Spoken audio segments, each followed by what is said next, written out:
Hi friends, welcome to my channel. This is Arjun. So ಬನ್ನಿ, ನಾಳೆ market ಯಾವ ಕಡೆ ಮೂವ್ ಆಗಬಹುದು ಅಂತ ಡಿಸ್ಕಸ್ ಮಾಡೋಣ ಅಂಡ್ ನಾವು ಯಾವ ರೀತಿ ಟ್ರೇಡ್ ಮಾಡಬಹುದು ಅಂತ ಡಿಸ್ಕಸ್ ಮಾಡೋಣ.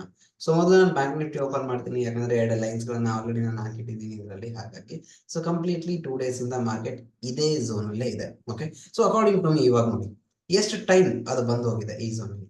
ಫಸ್ಟ್, ಸೆಕೆಂಡ್, 2 times ಬಂದೋಗಿದೆ. ಸೊ ಥರ್ಡ್ ಟೈಮ್ ಇನ್ನು ಇದರ ಸ್ಟ್ರೆಂತ್ ಇರುತ್ತೆ. ಹಾಗಾಗಿ ಇಲ್ಲಿಂದ ರಿವರ್ಸ್ ಆಗ್ಬೋದು. ಇದ್ರ ಹತ್ರ ಬಂದಾಗ ಒಂದು ಸ್ಟ್ರಾಂಗ್ ಬೇರಿಶ್ ಕ್ಯಾಂಡಲ್ ನೋಡಿ ನೀವು ಟ್ರೇಡ್ ಮಾಡಬಹುದು. ಇಲ್ಲಿ first time, second time, third time and almost fourth time, multiple times ಈ ಲೆವೆಲ್ ಅನ್ನೋದು ಟಚ್ ಆಗಿ ಹೋಗಿದೆ.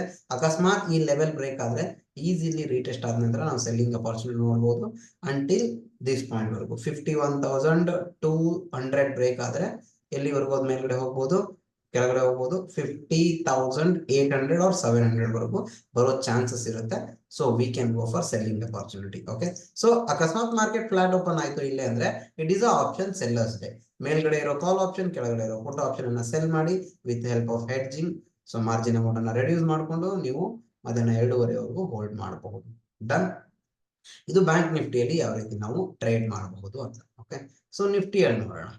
ನಿಫ್ಟಿಯಲ್ಲಿ ಕಂಪ್ಲೀಟ್ಲಿ ಕನ್ಫ್ಯೂಸಿಂಗ್ ಲೆವೆಲ್ ಇದೆ ನಿಫ್ಟಿ. ಸೊ ಯಾವ ಕಡೆ ಮೂವ್ ಆಗುತ್ತೆ ಅಂತ ಹೇಳಕ್ಕೆ ಬರಲ್ಲ. ಯಾಕಂದ್ರೆ ಇಲ್ಲಿ ನೋಡಿ, ಎವ್ರಿ ಕ್ಯಾಂಡಲ್ ರೆಡ್ ಆಗಿದೆ, ಎವ್ರಿ ಕ್ಯಾಂಡಲ್. ಬಟ್ ಮಾರ್ಕೆಟ್ ಮೇಲ್ಗಡೆ ಹೋಗೋದು ಅಷ್ಟು ಮೇಜರ್ ಕರೆಕ್ಷನ್ ಬಂದಿಲ್ಲ. ಮೀನ್ಸ್ ಮೇಜರ್ ಜಾಸ್ತಿ ಪಾಯಿಂಟ್ ಕೆಳಗಡೆ ಬಿದ್ದಿಲ್ಲ. It is a red candle.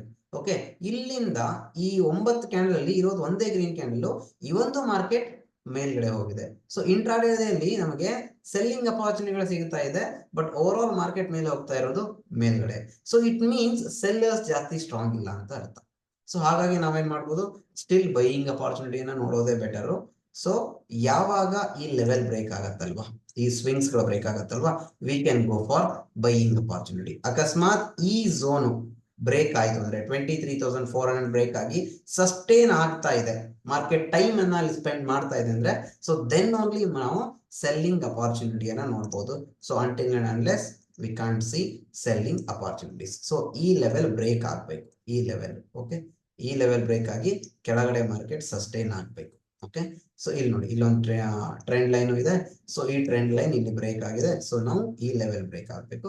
Break ಆದ ನಂತರ ಎಲ್ಲಿವರೆಗೂ, ಇಲ್ಲಿವರೆಗೂ ನಾವು ಹೋಗಬಹುದು.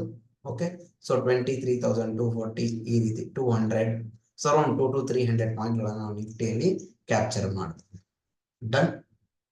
ಅದಾದ ನಂತರ ಫಿನ್ ನಿಫ್ಟಿಯಲ್ಲಿ ಯಾವ ರೀತಿ ನಾವು ಟ್ರೇಡ್ ಮಾಡಬಹುದು. Fin Nifty is looking strong for me actually. ಯಾಕಂದ್ರೆ ಅಪ್ ಟ್ರೆಂಡ್ ಆಗಿದೆ, ಇಲ್ಲಿಂದ ಇಲ್ಲಿವರೆಗೂ ಸ್ವಲ್ಪ ಟೈಮ್ ಸ್ಪೆಂಡ್ ಮಾಡ್ತಾ ಇದೆ. ಬುಲ್ ಫ್ಲಾಗ್ ಪ್ಯಾಟರ್ನ್ ಫಾರ್ಮ್ ಆಗ್ತಾ ಇದೆ ಅನ್ಸುತ್ತೆ. ಈ ಹೈ ಅನ್ನ ಬ್ರೇಕ್ ಆದ್ರೆ, ಟ್ರೆಂಡ್ ಲೈನ್ ಬ್ರೇಕ್ ಆಗಿ ಒಂದು ರೀಟೆಸ್ಟ್ ಆದ್ರೆ ಬೈಯಿಂಗ್ ಅಪಾರ್ಚುನಿಟಿನ ನೋಡಬಹುದು. ಸೊ ಕೆಳಗಡೆ ಬರೋದು ಡೌಟು. ಸೊ ಇದೇ ಝೋನ್ ಅಲ್ಲಿ ಇನ್ನೂ ಒನ್ ಡೇ, ನಾಳೆನೂ ಟೈಮ್ ಸ್ಪೆಂಡ್ ಮಾಡಿ ಮತ್ತೆ ನಾಡಿದ್ದಿದ್ರಲ್ಲಿ ಬೈಯಿಂಗ್ ಅಪಾರ್ಚುನಿಟಿ ಸಿಕ್ಕರೆ ದಟ್ಸ್ ಇನ್ನೂ ಬೆಟರ್ ಅಂತ ಹೇಳ್ಬೋದು. So as of now that's it and thank you.